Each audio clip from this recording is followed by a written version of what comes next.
Hi,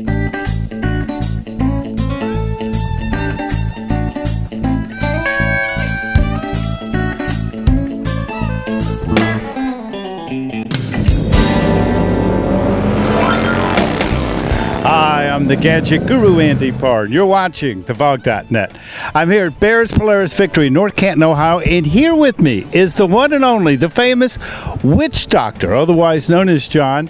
Now, Jon, you live in this area, don't you? Yeah, we're about an hour from here in Youngstown.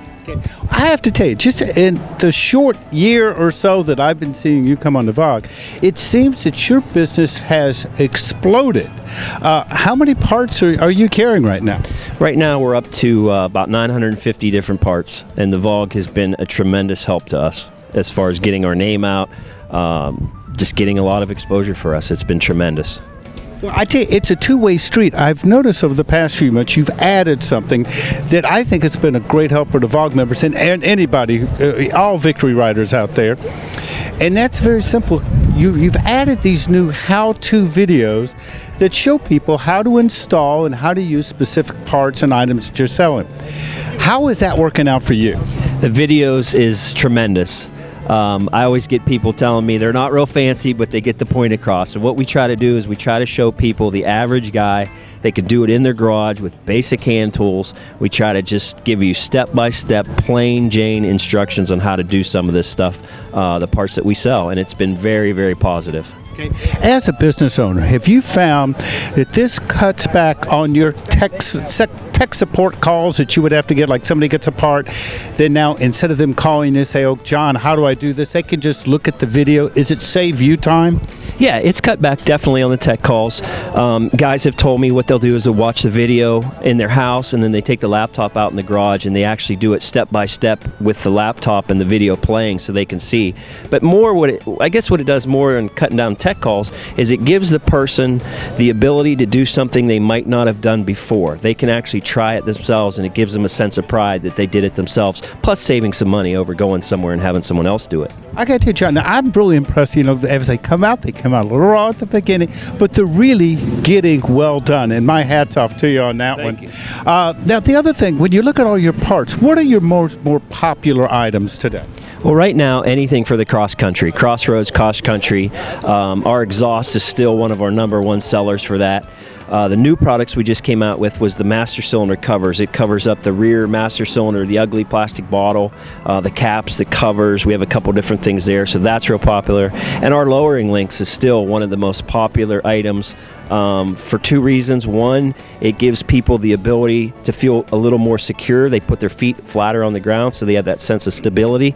And the other thing is it looks cool. So we have that for both people. One question I've seen come up very commonly asked about your exhaust, you basically offer two different styles of exhaust, with the baffles and without. What is a good determining factor that somebody can use? So right now we're going to ask you, should I go with the baffled or unbaffled? How do you make that determination? Well, it's basically off of a sound. You have guys that want just a deep, rumbly sound, and both types give you that. The non-baffled is a little bit tinnier of a sound. It's a little higher pitch. And the one thing I get asked all the time is, can I still hear my stereo?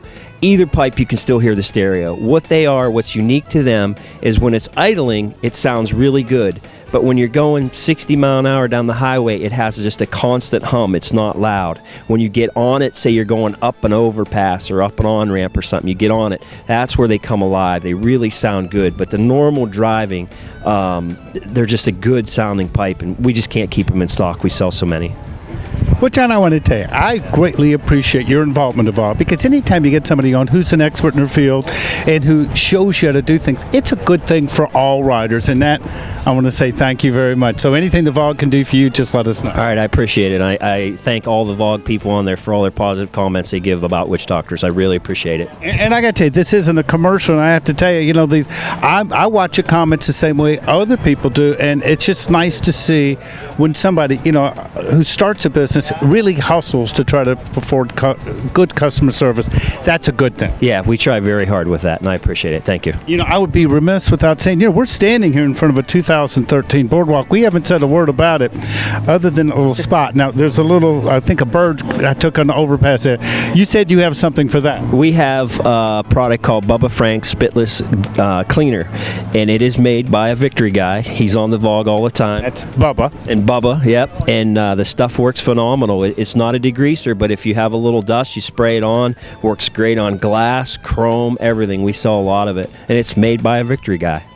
And it works on bird poop. And it does. It'll clean it right off. Well, if you had some here, we'd give it a shot. What do you think? What's your take on the Boardwalk? You know, I like it. It's a lot different. Why you talk? Why don't you have a seat on it? Let's look at you're a big guy.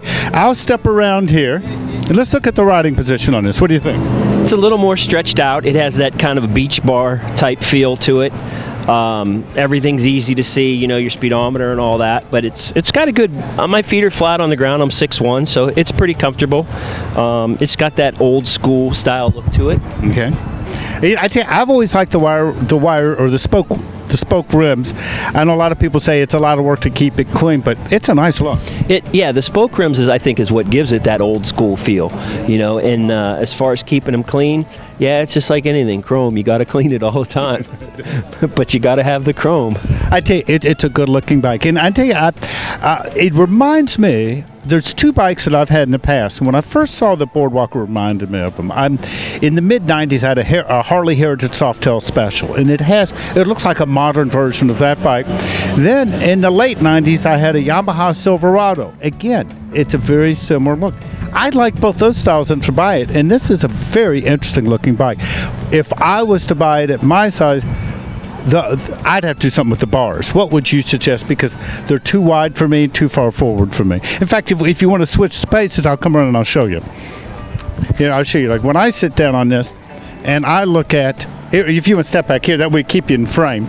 And I get back here, for me to put back on the seat, I'm stretched out all the way. I don't know how I'd handle a left turn here. It's a long reach. It's a very long reach. So I'd really, if I wanted to make this a cruiser, I'd have to be sitting back more like this. I'll put the mic.